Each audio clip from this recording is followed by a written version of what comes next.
and building America. And I just love the open freshness, the light of your conversation that meets all of my audience, because America is in a desperate situation. We can look at this presidential election and blame all the politicians in the world, but it's our fault.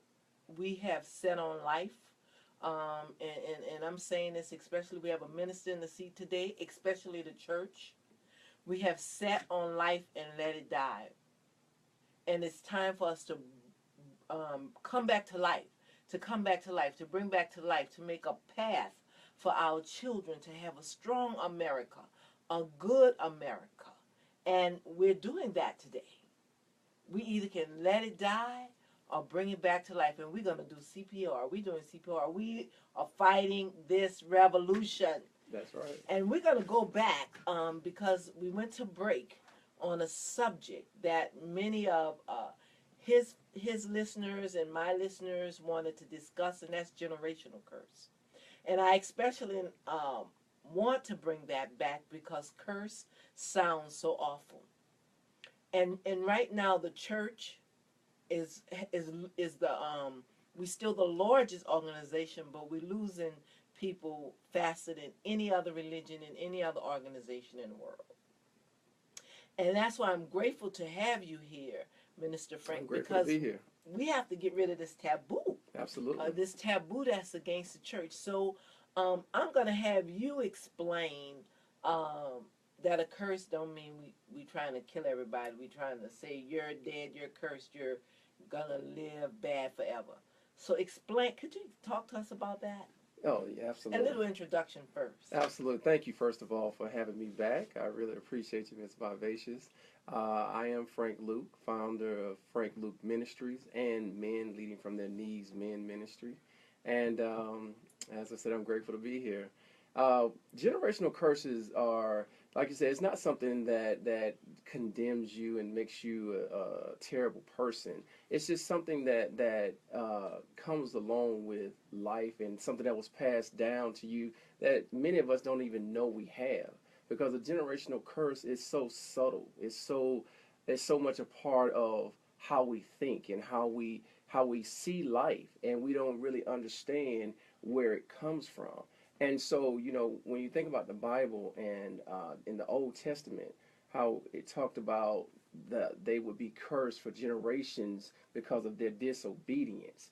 And so, generational curses, that's generally where it comes from. It comes from the disobedience and of our forefathers, and it's passed down on and on. But generational curses are broken by way of surrendering your life to Christ. It's by way of breaking those habits.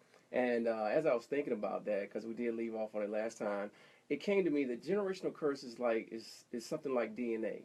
Our DNA is passed down to us from generation to generation to generation, and it's an imprint on our physiological being.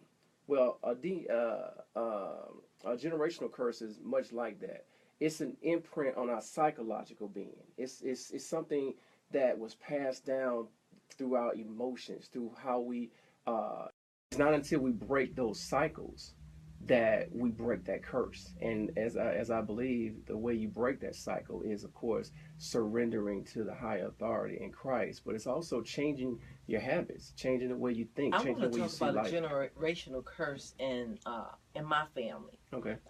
I just want to bring it in just a little bit before we finish. Okay. Go on. And one generational curse in my family is poor finances, Mm-hmm. poor business, and unbeknowing to, and I'm gonna start at my dad, but it started way before my dad. It started at his dad, and we're talking about fathers today. So going down that generation, when I think about how my grandfather was, well, he was dead before I was born, but the family still talked about him, and how my dad did, how it came down to us, and we had to realize that this was not a good thing, and it was bad management of money, never paying for anything, never having a dime in the bank, never finishing anything financially. And it wasn't until I understood you know, understood and got under teaching about generational curse, and I bought the offense because I was offended. Hmm. I was offended when I first heard about it until I understood. When I Right. got to understand, it was the relationships, why marriages don't last, why Right. my mom died when we were young, my dad was a cheater even before she died, and every one of us that married, except my sister who married late in life, was divorced. And until we attack that relationship and that family ship, um, in our life, in our in family ship, I made a word. In our lives, we could not end that. Right, exactly. To break that generational curse, like I said, you have to acknowledge what it is first and foremost. You have to be willing to look in the mirror and see how you are following the patterns and see how you have been subjected to this influence that you didn't even know. When you look at a young lady that has been promiscuous since she was a little girl, even until now, she wants to stop. There are many times I've counseled a young lady that actually said to me, "How do I stop?" And she was in tears. You have to identify that it's a curse. It's something that was passed down, and she began to talk about her mother and how loose her life was, for lack of a better word. And even with me, I can look at every member, almost so not every member, but so many members of my family. My father was an alcoholic. My uncles were alcoholics. My grandmothers were borderline alcoholics. And so it wasn't until I looked in the mirror and said, I don't want to be like that. I don't want that to be passed down to me. Even what you were talking about with the financial irresponsibility, I know where that came from. That was something that I pretty much walked in. Not stopping the cycle, not looking in the mirror and saying enough is enough. I grew up, I was in a single parent home. Um, I never had a relationship with my father. I knew my father, but my father never was an active father in my life. But the thing that makes me a good father this day is the fact that I decided I did not want to be like that. I did not want to perpetuate that life anymore in my life nor my son's life. And so, as I said, the first step is surrendering to the master first and foremost, because the Bible says there's now no condemnation to them that are in Christ Jesus. But secondly, those habits are still with us even when the curse is broken. You have to change your mind. Be not conformed to the ways of the world, but be ye transformed by the renewing of your mind. You got to constantly change your mind if you want to remove yourself from the residue of this cursed behavior. So that's what I believe And about generation. deliberately replace the thoughts. Sometimes Yes, absolutely. those thoughts just come in your mind, and you know that's the road to that. You Yes. have to identify those thoughts. Yes, yes, Mm-hmm. yes. You have to identify it. If you don't identify it, as they say, you'll keep doing the same thing, expecting something different, and that's borderline insanity. So you have to identify it. You have to. And as we talked about last week, it's hard. It's hard looking in the mirror and realizing you are the source of the problem. It's easier to blame someone else. It's easier to blame your father for not being in the home. It's easier to blame your mother for being negligent. It's easy for a man to walk out and blame the wife or the significant other for not being or doing what he or she's supposed to be doing. So that's easy to blame someone else.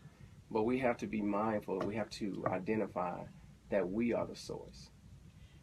And that is to smell your own flesh dying. Oh man, That don't smell so good, right? it doesn't. Not So at all. we thank you so much for being here. Thank you. And we're talking today because in breaking generational curses and then building forward strong relationships, we need organizations like Men Leading from Their Needs. Correct.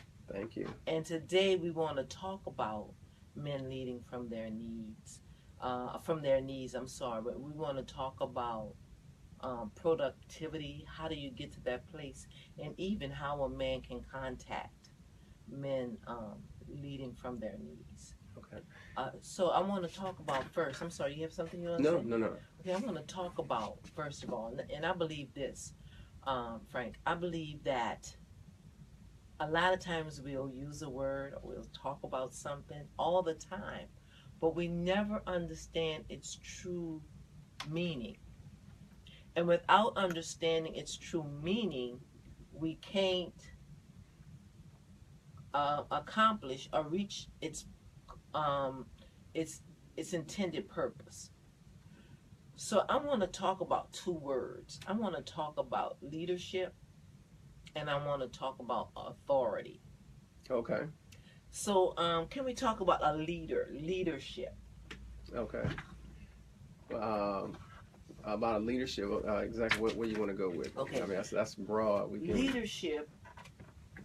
Leadership is one who guides a group to a destiny, that has a point and guide a group to its destiny. Authority is one who, and a leader will create a place to. We want to go over here, and the leader has to convince all of his followers that we're going over there.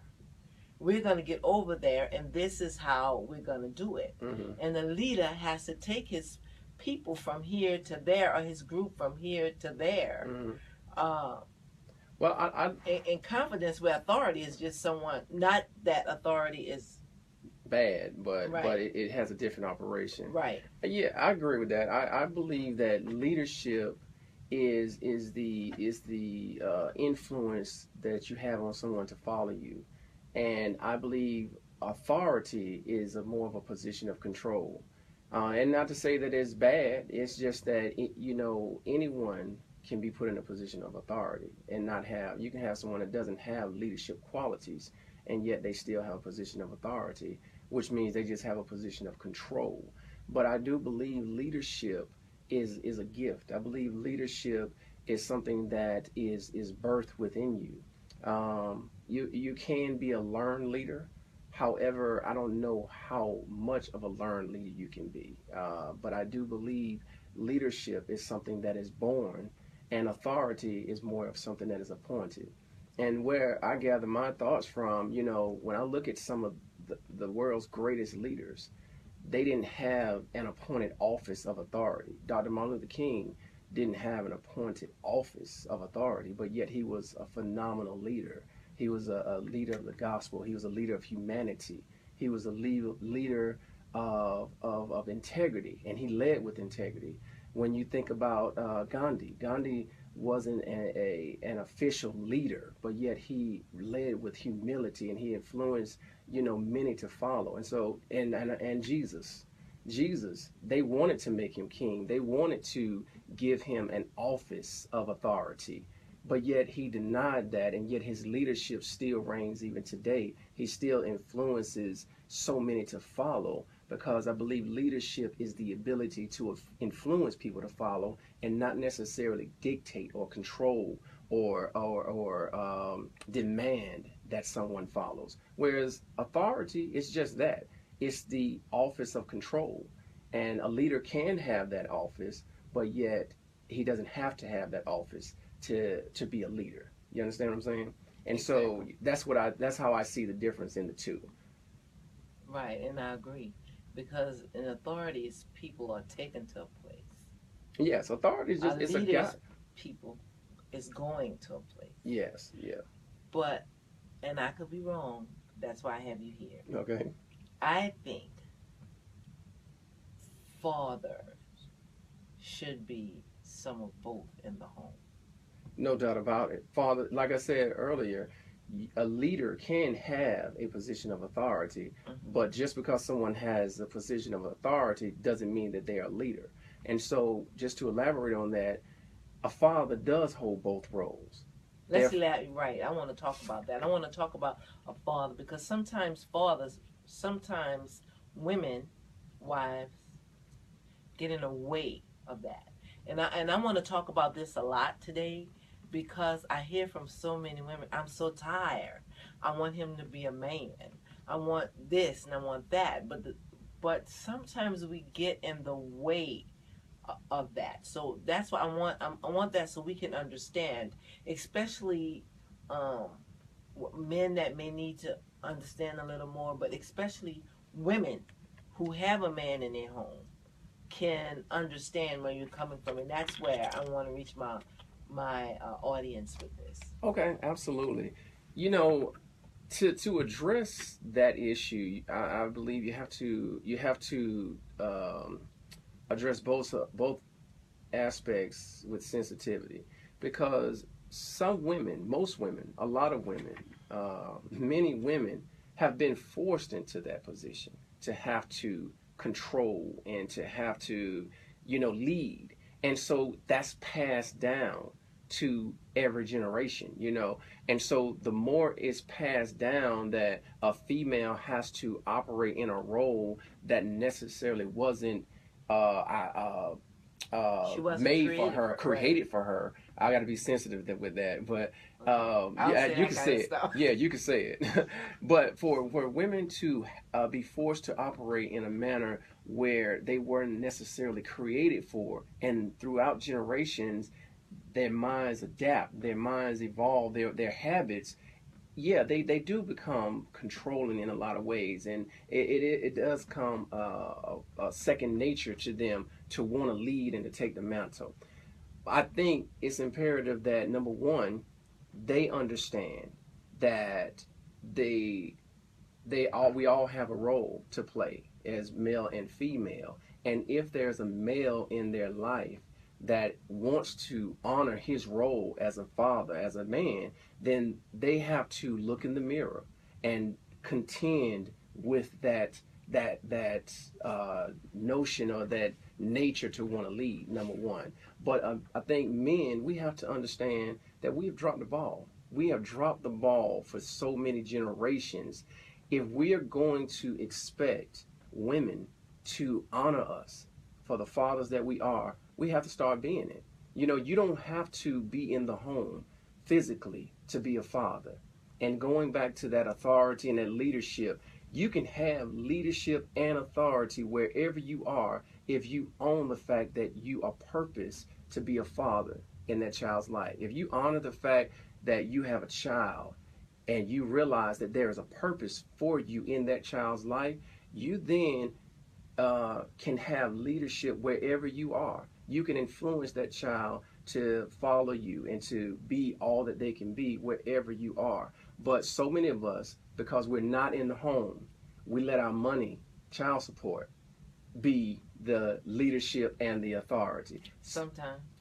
Yeah, and sometimes when we're not in the home, we don't let anything be the leader of authority. So it's a balance. I think if we are going to expect our ladies to honor their role as and hear me, ladies, when I say honor your role, that is not to reduce you in any manner. It's just that we all have roles, To equal and balance the relationship in the family for the kids. Absolutely, absolutely. A two-headed monster is, that's dangerous.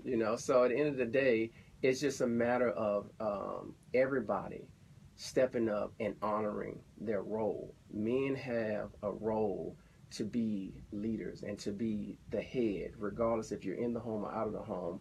And women have a role to be nurturers. I don't know if I can't remember if we talked about this last week or not, but when you just think about, just the whole dynamics of how the sperm and the egg cell operates, the sperm, once it penetrates the egg, it produces something.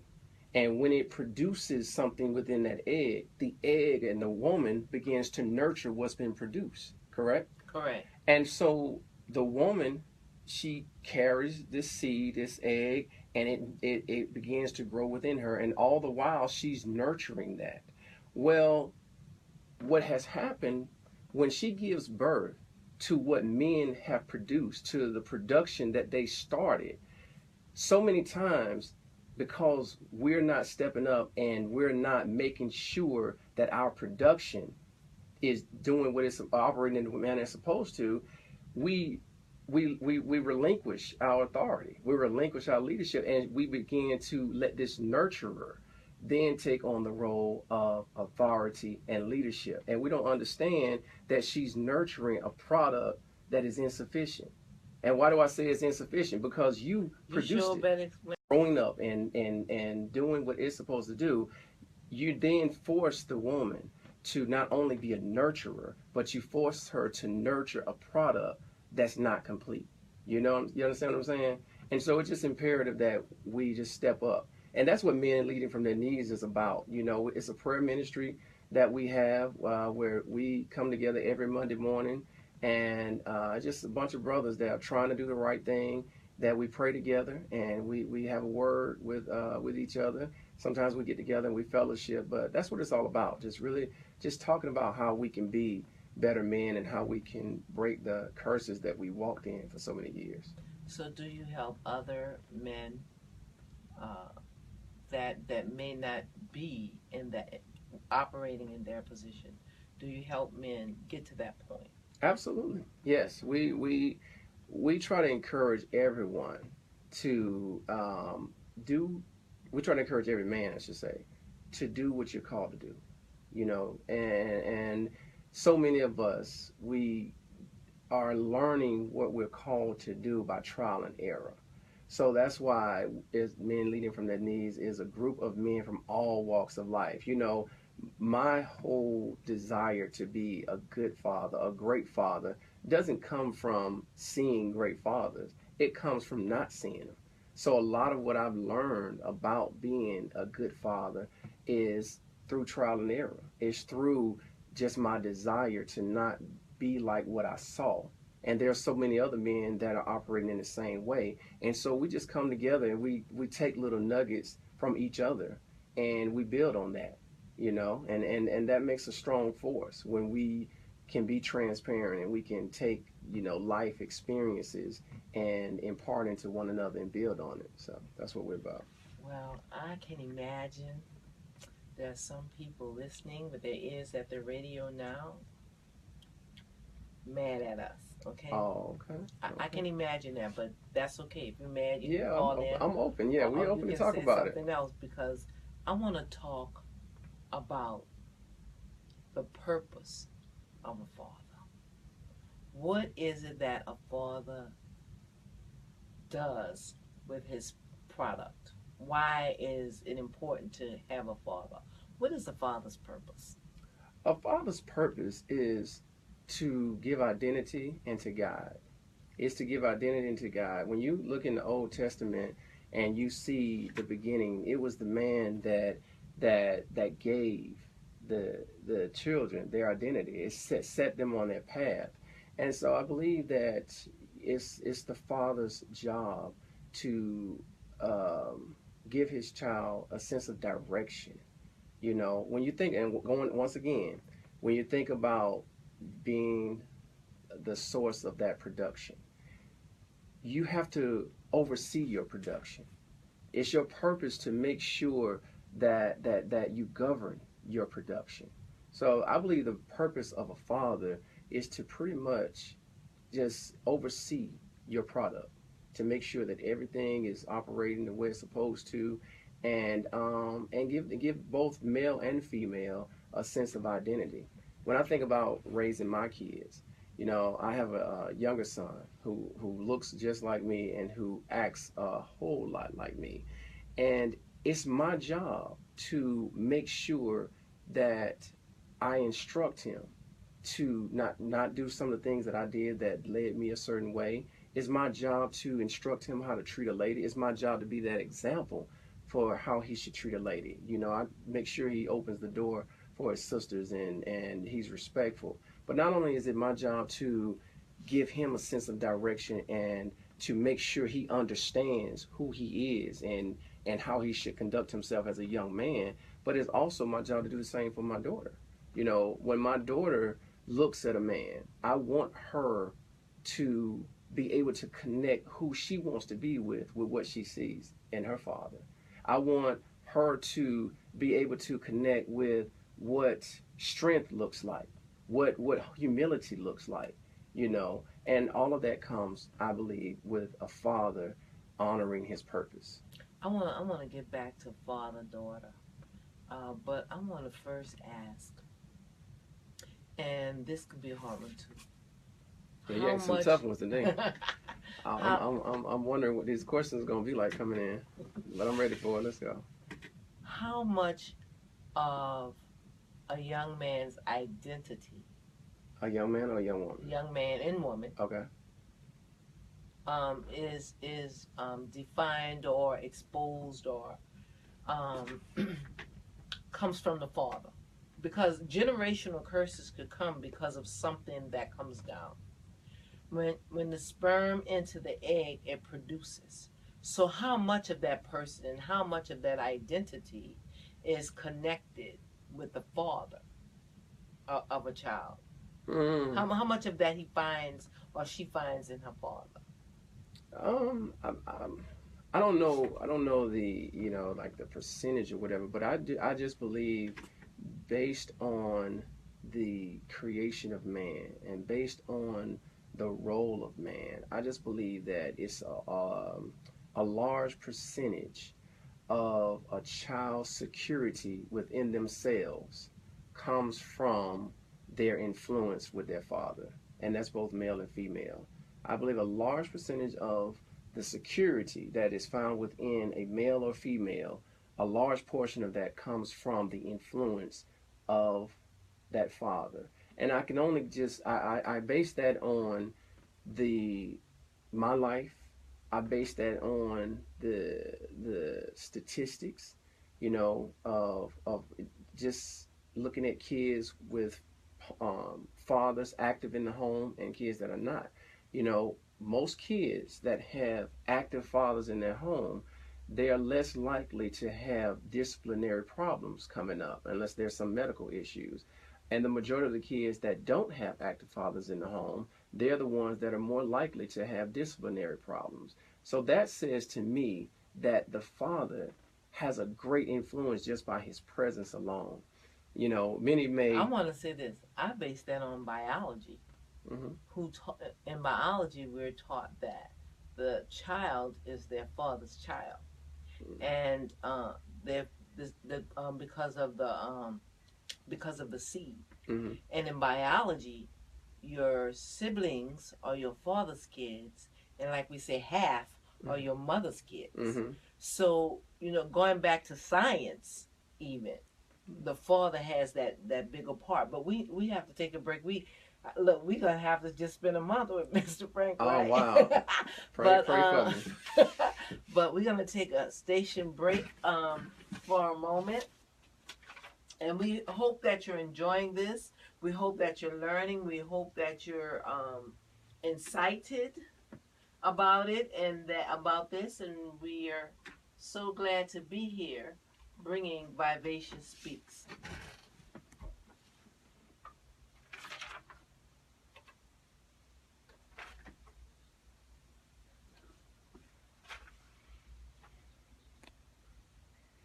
I agree, Chrissy. Appreciate that. One lady said that has become the problem, in my opinion, with society, the removal of gender roles. We're so focused on equality for the sexes that we've lost structure and discipline in the family. I agree. Keep it coming. Call in. What's the number they can call in? You got a number? What is it? 404-508-1420. Call in at 404-508-1420. Keep me in prayer too. What's going on, Calandra? Michi?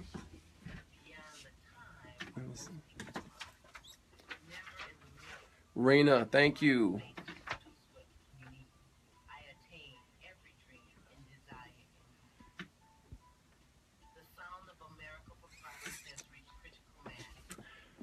Let me go back. Let me see.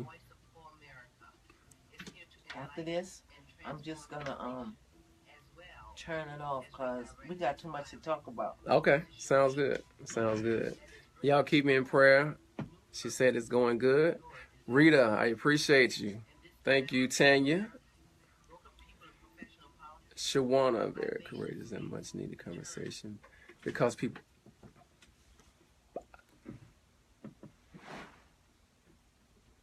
Hi, we're back with Minister Frank Luke, and we want to talk a little bit. We want to give you an opportunity. We want to talk about your book because he's our new purpose guy, and that's why in every conversation I want to have the opportunity to bring purpose because he has such wisdom on purpose. So we want to talk about that book because we want people to get that book, help us grow. Anything that's going to help us go to the next level, reach the next dimension, we want that. And we want to talk about just a little bit about your ministry and how a man or a woman for her sons could get in touch with that ministry. So we Okay. have a lot to talk about today. All right. Sounds good. First of all, my book is Life is Not All Good, It's All God. Subtitle, Your Purpose is Greater Than Your Pain. And the book is about faith, hope, love, and trusting in God through adversity and just believing God for miraculous things. It chronicles my life as well as I parallel scripture with life application. And so it's definitely a great book for anyone that has gone through any trials of life. So life is not all good; it's all God. Your purpose is greater than your pain. My ministry is Frank Luke Ministries, and we have a men's ministry that we meet every week, every Monday morning at 6 a.m. for prayer, and we have an inspirational nudge. If you go to my website, franklukeministries.com, you will see all the information for men leading from their knees. And feel free, all men are welcome to call in on Monday mornings at 6 a.m. And, we have people that call in before going to work, on their way to work, or just rolling out of bed. So that's what we're about. We're about Okay, counseling. did you say that phone number? The phone number, it's on the website. Okay, we said the website? The website is franklukeministries.com. All right, we thank you so much for that. Thank you. And we want to talk about, because it goes so fast. I I want know to talk time about. is always racing. Huh? Right. But this is so much important stuff to talk about. I want to talk about the crisis we are in all of our communities today. Okay. With our young boys on drugs, killing themselves. How is the missing father influence? And I'm glad that it's coming back a lot. How do you think, how much effect does missing fathers have on the situation we have today with our sons dying in the street? How much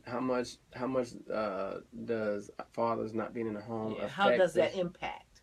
Does it influence or impact? Tremendously, because you have a lot of young men. Here's the thing. And this is scientifically, this is science. This is not me being spiritual. Men are full of testosterone, and women are full of estrogen. And estrogen it promotes a female to be logical and to process things. Well, testosterone is about energy and it's about aggression.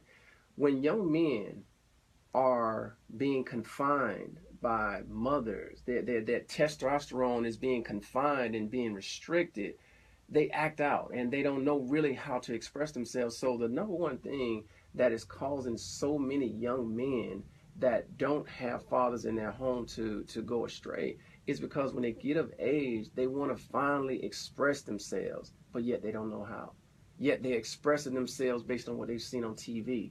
They're expressing themselves based on what the neighborhood gangster is doing, or the neighborhood bully is doing, or based on what the head honcho on the block is doing. They're acting out without instruction, and that's because iron sharpens iron. This is what the Word of God says. Iron sharpens iron. And when you don't have a sharp iron tool to sharpen another dull iron tool, that dull iron is going to grow up still acting out in an aggressive manner with no direction. So it's definitely impacted our communities. It's definitely impacting our youth today because they are just acting out. They're acting out and they don't have any real guidance, any true guidance. And there are some exceptions to the rule. So to every mother that is listening, I grew up in a single parent home. I had a strong mother, wonderful mother. My aunts rallied behind me, my grandmother. So hats off to every woman that has to do it on your own. But in understanding, the dynamics of what they're dealing with, it is imperative that fathers step up and really start being active in their son's life. And if I may be transparent, um, uh, I remember a time, my youngest son, was frustrated with me, and he was acting out. And most boys do that. I did it. And when you get a certain age, as they say, you start smelling yourself. You want to, you feeling yourself. He looks like me. He acts like me. And now he's developing in his own little way. So he wants to kind of separate himself from me a little bit, which I respect. I implore that. Well, he was challenging me in a lot of ways, and I kind of understood where it was coming from, but it was still annoying to me. Well, it got to a point where I really, challenged him to stop coming at me in the way he was, because he was being very disrespectful. Well, in talking to him and understanding, he was acting out because I wasn't as active in his life anymore. Being that I wasn't in the home physically anymore, I was just not taking the initiative to make sure I was as attentive to him as I needed to be. I was still an active father, but I just wasn't being as attentive to him as I needed to be, and he was acting out. And when I realized that he was acting out because I wasn't giving him that attention, I wasn't, there for him like he really wanted me to be or like I needed to be, I didn't get mad. I looked in the mirror and said, okay, I got to do more. And now that I've done more, we're back on track. Everything is good. And it just reminded me it's so important. It's so important for us to be present, when that hand is raised. When that son is acting out, that's him raising his hand, saying, hey, look at me, look at me. When that son is getting in trouble or when he's being defiant, that's him raising his hand, saying, hey, look at me. And so many of us, because we haven't broken the curse on our life, or because we haven't identified that there could be a curse on our life, we just keep the cycle going. So my encouragement is to men is to just step up, and be active, and even if you are not being active to your own son, if you don't have a son, you know, be a responsible man in someone else's son life. I wanna speak about this before we go on to that subject we can't miss today, and because time is passing on. Yeah. Mothers raising their sons.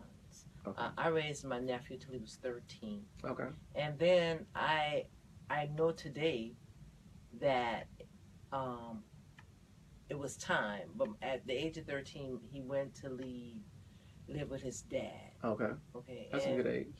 and I raised another young man, a few, but really raised another young man.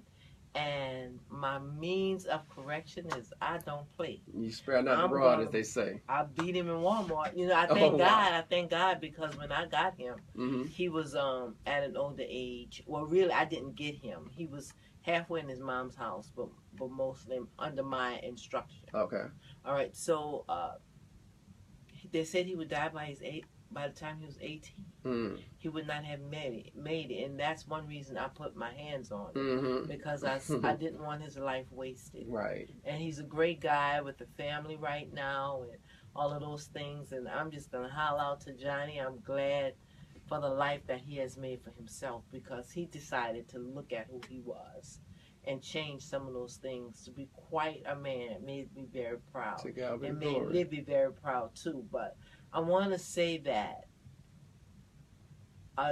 another guy told me once, hitting men on young boys, raising them, beating them like I did, uh, only makes them hard, And more and it aggressive. prepares right. It doesn't do a good thing. How? And we need this. We need this. And I'm finished. But they have some mothers. I have a grandson, but there's some mothers out there that's raising sons. How do we correct our sons? I'm glad you asked that question. I had a young lady just call me today, as a matter of fact, and she was just reaching out because she was, and I have to finish this conversation with her. I didn't quite finish it with her. Maybe she's listening, but she was just saying she's having the hardest time with her son. She says she's beat him, she's chastised him, and and nothing seems to be working right now. Like I said, I grew up in a single parent home, so hats off to all single mothers who are doing it, especially trying to raise little boys. It's a task, it's a work because that testosterone, you can't peg it with, the next individual, and it's no comparison to the young lady that has grown up in the home that functions so much differently. Um, her situation, daughter is on point. Daughter is doing, hey, go clean up your room. She go cleans up the room. Straight A student, all the like. My daughter was the same way. Daughters are different than young men, and so there's no one answer. There's no one right answer to how a mother should raise her son or her daughter. It just comes with patience. It comes with perseverance. It comes with knowing the child. Because some children do you need to put that rod on them. Some kids, and the Bible says, spare the rod, spoil the child. So some of them need that. But I do agree that too much of that produces too much aggression, and that's kind of like how we grew up in the African American community. It was switches, belts, and whatever else they can get their hands on. But that's not always the answer. And it wasn't all the time. Yeah, of course. Yeah, we make it it wasn't sound abusive. like it was all the time. Yeah, it was a lot in my house. It was a lot in my house. Maybe it was needed. So, but that's necessary sometimes. But I do think you have to spend time to talk with the child and understand what's making that child act out in the way that they are. Sometimes it just comes with age. Was going to say to the young lady that I was speaking with earlier. Her son is about 7 years old. That's just going to be, until that child matures. Boys do mature a lot slower than females, and so that energy has to be. It has to go somewhere. That challenge, but it's necessary for fathers. Fathers just have a way of bringing that balance. I'm a lion lover. I love lions, and I think God loves lions just as much as me. That's my biasness. But when I just look at how the lion kingdom operates, you have a pack of lions, right? And there's an episode on National Geographic that you'll see this. You have a pack of lions. They go out and do all the hunting, and they do all the nurturing and everything. When a pack of hyenas come along, they will challenge those lions if they outnumber them. But one male lion will send all of them to flight. One male lion showing up on the scene will send all 20 plus hyenas running. That goes to show you the authority that he has with his tribe, because you know why? Because he takes pride in fathering his cubs. He takes pride in leading his pride. When a man takes pride in being a father, there's an influence that's birthed in him that will exude in whatever he's around. Oh my God, we have to get this word out to people. But I want to talk because we only have a few more minutes. When you have a good time. We really have. I said this about you last week too. We have our subject titles. It's really each title can be a show. Let's make it happen. But we have to talk about. We had this conversation once, and it came up by accident, and I realized what a generational curse this could be when it seems like love. And that's fathers' relationships with their daughters. We talked about father-daughter relationship. And why I said that? I said that because I think of myself and my dad, my brother and his daughter, how right now, and I hope he's not listening to this, but right now his life is going through something, and he and his daughter has a relationship to me. And I used to think, I didn't think it until you and I had that conversation. But after we had that conversation, I started thinking, my God, he's right. And I think about that relationship. My mom, as a very little girl, even called me my dad's wife. Well, your wife. I'd be outside the door, and then You know, we did everything together. Mm-hmm. I even sat in the barber with my dad. Now that could be good, Mm-hmm. but we talked about that thin line Mm-hmm. sometimes. Mm-hmm. That sometimes occur, that a lot of times occur, that brings an imbalance that even will cause issues. And when that girl grows up to be married Mm-hmm. with her guy, Mm-hmm. either he's going to let her dad, you know, into that relationship, Mm-hmm. or her dad wanting to be in that relationship or being in that relationship because she wants him in that relationship. It becomes an issue or a problem and could even destroy a relationship. Yeah, yeah. You know, a daughter and her father is that's such a unique relationship. It's a Yes. beautiful relationship. Yes. You know, my daughter when she was born, that's an experience that I can never forget. And even now, her big 16-year-old but still gets mad when I call her by her real name because I call her baby girl. So she wants me to call her that always. You know, a father should be a daughter's first love. A father Yes. should be a daughter's first love. And most fathers are a daughter's first love, whether they're in the home or out. And this is why you see a lot of educated, beautiful, young ladies that fall for knuckleheads, that fall for, bums because their daddy was one, and but yet they fell in love with what they saw. And it's just important that the dad establish that balance, because my daughter, she has loved me with every to a stage where you need to learn how you should conduct yourself with your husband. You need to learn when you do get there. When you get old enough to marry, you need to learn how you should conduct yourself then with him. And so now, I have to tell my daughter sometimes, whereas I wouldn't tell her before, look, your mouth, you ain't gonna be able to get you no man, with your mouth. If you don't learn when to be quiet, you're gonna run a good man away sometime. But it was hard for me to get there because that's my baby girl, and I want my baby girl to be, feel free to, be who she is. But a good father has to know when to transition. He has to know when to shift gears and instruct her now on how to be his baby girl, but how to be a lady, how to be a woman, how to be a wife, And so many of us are so unlearned ourselves. How can you expect him to do that if he is still trying to figure out how to be a man himself? So I just believe that it's important that men understand that's your baby girl. She's going to always be your baby girl, but your responsibility is to give her and your son all the tools that they can possibly have.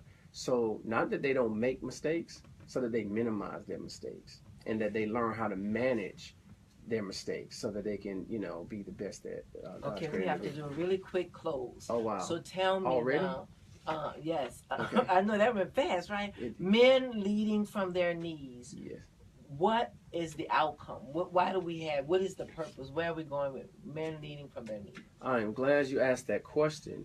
The purpose is just to give men a platform to be transparent, to pray together, and to just really get encouragement for everyday life. We're all going through something. I'm sitting on this show, with Mike before me and giving answers, but I need answers sometime myself, and I need encouragement, and that's what we're about. It's a blessing to have anywhere from 12 to 20 guys, wake up 6 o'clock in the morning and just pray together and just know that we're there for one another if we need to be. So that's what it's about. It's just about giving men a platform to express themselves and to receive prayer. And when we go out on fellowships, we have a good time and we let our hair down and talk about man stuff, like Vegas. It's whatever we talk about. Absolutely not. Unfortunately, you won't be welcome at this one. So what ages do you accept men leading? Because many moms tuned in today because they wanted help with their sons. So what ages do you allow in men leading from their knees? Primarily, the ages that interact with us on the prayer line are from 16 and up. You know, 16, 18 and up. But we encourage our men that are willing and that are available to mentor some young men that might want mentorship. You know, awesome. I have one of the guys on the men's ministry. He has taken in his nephew and has been mentoring him because of the men's ministry. And you know, we have other guys that have taken on the role of mentors to younger men. So it's available to, you know, men anywhere from 16 to 18 and up. But if you can't get on the prayer line, then we have some men that are willing to take on the role of mentorship. Give us that website again, please. FrankLukeMinistries.com. Thank you so much, America. We love you. We're building. Keep on fighting, because this is a revolution. Amen. Man, see what I'm saying? I know. Amen. Thank you guys for tuning in. We have to sign off. Let me see. Des. God plan for the family. Appreciate you, Des. If you guys have not read, I appreciate it. Listen, guys, thank you for tuning in. I love you. Continue to keep us in prayer. Until next time, be blessed.